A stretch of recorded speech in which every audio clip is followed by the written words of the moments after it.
é um mundo de grandes impostos. E se tinha um tendão de Aquiles para os judeus daquela época, era a quantidade de impostos que os judeus pagavam.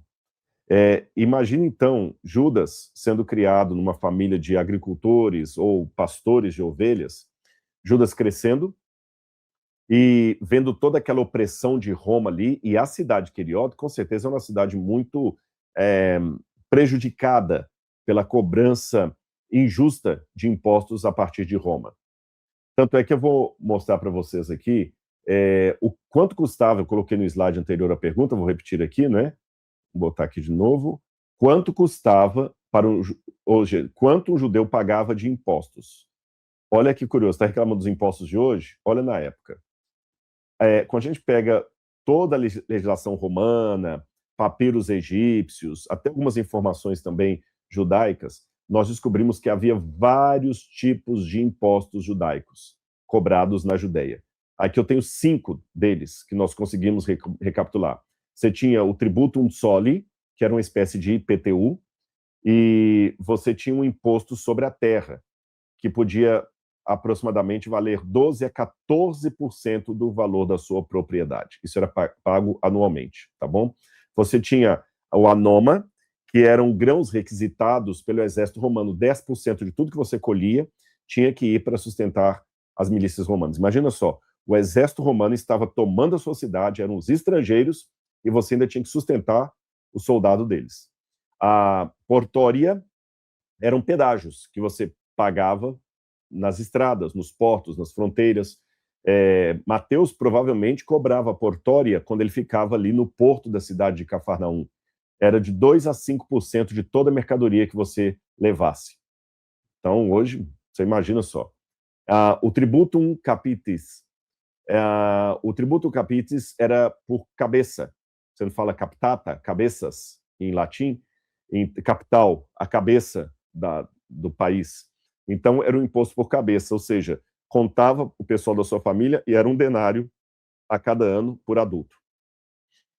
Por isso que os judeus tinham tanta revolta contra o censo romano.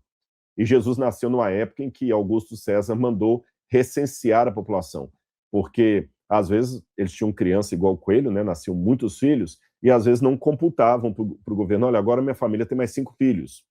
Então, tinha que fazer uma atualização disso aí, e tinha o imposto por cabeça. Tinha o vectigalia, que eram taxas de mercados e transações. Isso aí dava de 1% a 2%. Agora, se você está achando já esses impostos de Roma pesados, saiba que eles não eram os únicos. Além de tudo isso, o judeu também tinha que pagar imposto religioso e para Herodes, e para a família de Herodes. Então aí complicava mais a coisa. E muitos deles tinham raiva do sacerdócio de Jerusalém. Anás e Caifás eram figuras que a população não dava bola para eles. Tinha medo deles, mas não os respeitava. Não os tinha como homens de valor, sabe? E eu vou mostrar para você aqui, por exemplo, a visão popular dos sacerdotes era terrível. E olha os dízimos que o povo ainda tinha que pagar. Com base na lei de Moisés, números 18 e 21, você tinha o dízimo levítico, normal, 10%, como até hoje nas igrejas tem.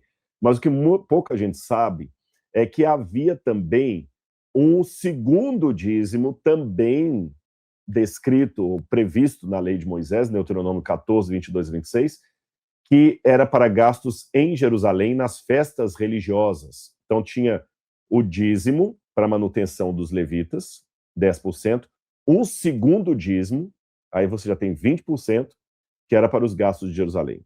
Além disso, tinha o terceiro dízimo, que era para os pobres. Isso está em Deuteronômio 14, 28. Tem gente até que confunde e fala assim, não, eu posso usar o meu dízimo para ajudar os pobres, porque está na Bíblia isso em Deuteronômio 14. Só que esse, na verdade, é um terceiro dízimo, e ele é 10% a cada 3 anos. Então, se era 10% a cada 3 anos, de acordo com Deuteronômio 14, então significa que você está pagando 3,3% a cada ano de dízimo a mais. O imposto do templo, lembra que Jesus até estava com Pedro, e o pessoal perguntou para Pedro assim, escuta, o seu mestre não paga o imposto do templo? Aí Jesus chamou Pedro e falou, Pedro, vai lá, pesca uma moeda na boca do peixe e paga por mim e por ti, né? Era meio ciclo por ano.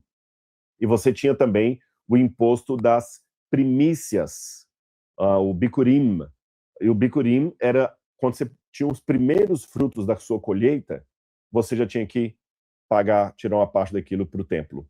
E aí o valor, é claro, variava de acordo com o tanto que você colheu ou deixou de colher, tá bom? Se você já ficou impressionado com esses números, eu vou mostrar para você agora no orçamento da família quanto que isso custava em termos de fatia familiar, tá bom? Olha, um judeu, de tudo que ele recebia durante o ano, 30% eram impostos romanos. 23% obrigações judaicas. Somando os dois, 53% da renda da família era para pagar imposto. Então, você imagina a revolta das pessoas. Imagina que tudo que você ganha hoje, 53% é para sustentar o governo e uma religião oficial, estatal, que você não acredita mais tanto assim nos líderes dela. Então, o que sobrava para a família? Olha, vamos pegar aí um exemplo. Normalmente, um trabalhador braçal ganhava 1 denário por dia. Então, pegando uma média de um trabalhador braçal, vamos supor que ele teria 365 denários por ano. Não era isso tudo, porque no Shabat a pessoa não trabalhava. Ele não trabalhava no Shabat.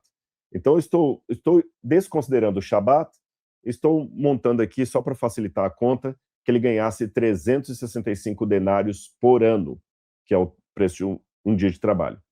Então, desse montante, quem ganhasse esse valor em Jerusalém, na Judéia, na Galileia, 110 denários era para Roma, 84 denários para as obrigações religiosas. Quanto sobrava para ele por ano? 170 denários, ou seja, ganharia 365, mas só ficaria com 170 denários. E o que dava para comprar? Tinha um agravante também que eu esqueci de falar aqui, olha, que a cada 7 anos tinha um descanso da terra. Isso inflacionava ainda mais o problema de cidades como a cidade de Queriot, que era uma cidade agrícola. E Herodes Antipas, filho de Herodes o Grande, cobrava tributos adicionais por obras como Tiberíades e Séforis, mais de 5 a 8% de impostos. Tinha os publicanos também, que provocavam uma distorção. Então, gente, era muita cobrança de imposto e muita revolta do povo em relação a tudo isso. Tá certo? Eu acho que eu tenho um slide aqui, deixe-me ver.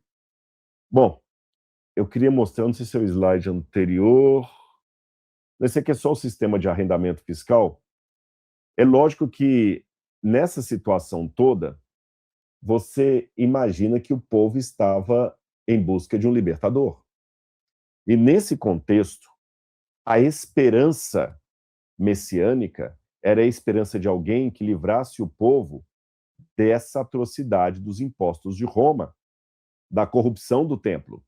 E aí surgiu a oportunidade de aparecerem muitos revolucionários. Revolucionários, que, aliás, a história toda está repleta disso. Quando o México estava sob opressão lá dos europeus, você teve Emiliano Zapata como revolucionário. Você teve também Che Guevara como outro revolucionário aqui da América Latina. Você tem Simão Bolívar também como outro revolucionário. Então, assim, sempre que tem um sistema de opressão, é a oportunidade para surgir os revolucionários. O grande problema do revolucionário está, a meu ver, aqui em 2 setores. Eu vou acrescentar um terceiro, se eu estou falando de Bíblia. O primeiro setor é aquilo que Paulo Freire falou, que o revolucionário tende a se tornar um opressor quando ele assume o poder. A frase de Paulo Freire é até isso: todo oprimido tende a se tornar um opressor quando assume o poder. Então você pega, por exemplo, grandes ditadores como Muammar Gaddafi, ou era o próprio o pai do Xi Jinping, todo esse pessoal aí, seja a Coreia do Norte, seja o Iraque com Saddam Hussein, muitos deles, a Cuba com Fidel Castro se insurgiu contra a opressão de Fulgêncio Batista. Mas quando você vê na história Eu não concordo com tudo que Paulo Freire falou, não, mas nesse ponto eu estou de acordo com ele. Quando você olha a história, ela testemunha essa equação. O oprimido tende a se tornar um opressor quando ele ganha o poder. E ele faz, às vezes, igual ou pior do que o tirano que ele tirou. Então, esse é um primeiro problema dos revolucionários que querem pegar em arma para tirar o governo na marra. Segundo problema é que, durante a sua revolução, eles chegam também a serem opressores contra aqueles que estão contrários à sua pauta. Eles não medem esforços, nem medem questões éticas para fazer o seu intento. Ele mata qualquer um. Ele mata qualquer um, ele despreza qualquer um, ele bota um carro-bomba lá, explode inocente, não está nem aí com isso, sabe? Ele manda um terrorista lá para atacar, ele não está nem aí, ele quer a revolução dele. E o terceiro elemento que eu falei que eu colocaria por uma questão bíblica é que, em se tratando de povo judeu, havia um outro problema, que esses revolucionários eles queriam fazer um messianismo humanista, como se é o ser humano que é o agente da história, ignorando por completo a providência divina e aquilo que Deus orientou. Então, nesse setor, quando você vê assim, os revolucionários surgindo, Jesus, num primeiro momento, aparentou ser mais um grande revolucionário.